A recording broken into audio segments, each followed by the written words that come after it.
littérature et déracinement au fil des mots, présenté par Patrick Estève.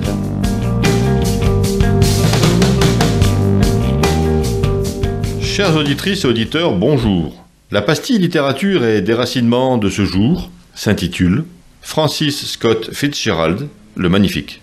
Francis Scott Fitzgerald, auteur américain de Gatsby le Magnifique, est né le 24 septembre 1896 à Saint Paul, dans le Minnesota, aux États-Unis, et il est mort le 21 décembre 1940 à Hollywood, à l'âge de 44 ans, après avoir brûlé sa vie par les deux bouts. Francis Scott Fitzgerald se consacra tôt à l'écriture, bien qu'il se rêvait homme d'action dans le monde, à l'image d'Hemingway, le grand frère en littérature américaine, à qui nous avons dédié une pastille de littérature et déracinement sur Agora Côte d'Azur.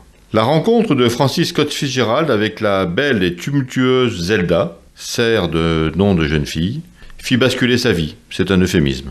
Scott et Zelda font partie des couples mythiques et maudits de la littérature. Deux pur sang qui incarnaient le Jazz Age et qui s'élancèrent comme des bolides dans la vie, Zelda avec une véritable beauté et Scott comme un prince blessé. « Nous mourrons ensemble, je le sais », lui avait écrit Zelda, mais le temps et la maladie mentale de la jeune femme les séparèrent peu à peu, et celle qui rêvait d'être ballerine et écrivaine sombra progressivement dans un naufrage tout en restant la muse de Scott. Chaque page des livres de Francis Scott Fitzgerald laisse planer l'ombre de la silhouette de Zelda. « Il me serait égal qu'elle meure, disait-il, mais je ne supporterais pas qu'elle en épouse un autre. » Cette passion dévorante eut un prix.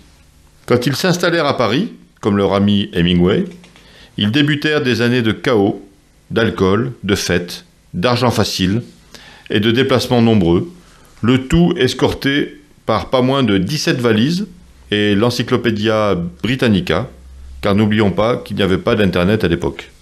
Ce fut donc, entre autres retours aux États-Unis, le Ritz à Paris, le quartier Montparnasse et la Côte d'Azur, dont le Cap d'Antibes dans les Alpes-Maritimes, Hyères et Saint-Raphaël dans le Var.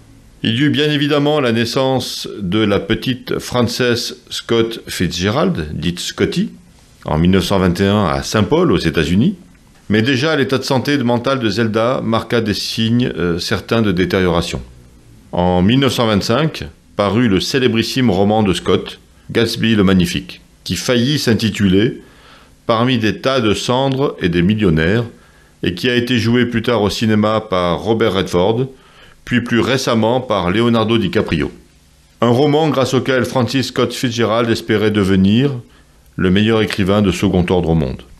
C'est à Saint-Raphaël, plus précisément dans la Villa Marie de Val-Escure, ex-Villa Reichenberg, que Francis Scott Fitzgerald acheva Gatsby le Magnifique, dont les adaptations cinématographiques lui permirent de mener une vie facile sur le plan matériel. Si l'intrigue est purement américaine, des pans entiers du roman furent tirés directement de l'histoire vécue par le couple à Saint-Raphaël à l'été 1924.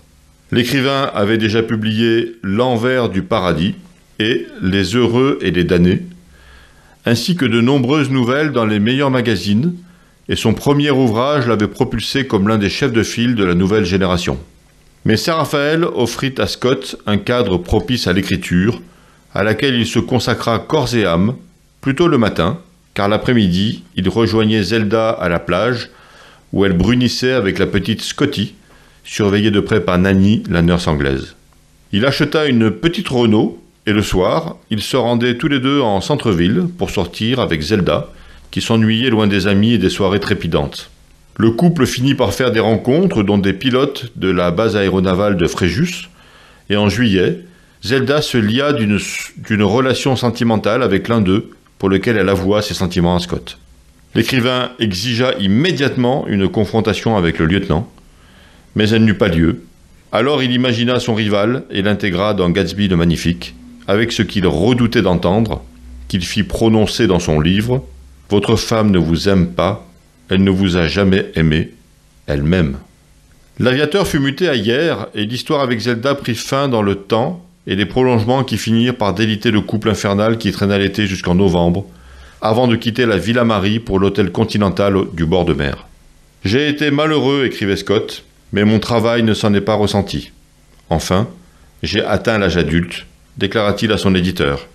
Zelda finit par être internée en Suisse et en 1932, Elle fut hospitalisée à Baltimore aux États-Unis pour schizophrénie, où elle écrivit un roman autobiographique intitulé « Accordez-moi cette valse », dans lequel l'aventure avec l'aviateur de Saint-Raphaël prend toute son importance. De retour aux États-Unis, Scott écrivit « Tendre est la nuit », mais face à sa baisse de popularité, il se lança dans une activité de scénariste pour Hollywood. À cette époque, il était déjà physiquement et moralement atteint et travailla à des scénarios dont la plupart ne seront jamais tournés, à l'exception de 3 camarades.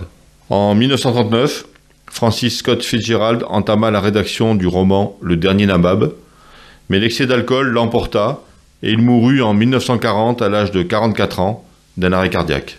Quand elle apprit la nouvelle, Zelda confia « La vie semblait pleine de promesses quand il était là. Elle périra brûlée vive dans l'incendie de son hôpital 8 ans plus tard. Personne n'aurait pu survivre à notre mode d'existence, avait-elle déclaré un jour. La vie de ces 2 jeunes gens bénis des dieux n'avait finalement pas été si tendre, ni pour l'un, ni pour l'autre. Pour ma part, je vous dis à la semaine prochaine pour une nouvelle pastille de littérature et déracinement, et surtout, dans l'intervalle, n'oubliez pas de rester libre et portez-vous bien. C'était Patrick Estève dans les pastilles d'Agora Côte d'Azur. Retrouvez des portes du Var à celles de l'Italie, Agora Côte d'Azur en FM. À Menton et Monaco sur 88.9. À Nice 94.1. Et à Cannes grâce Antibes sur 94. Agora Côte d'Azur. Agora Côte d'Azur. La radio plus proche de vous. Plus proche de vous.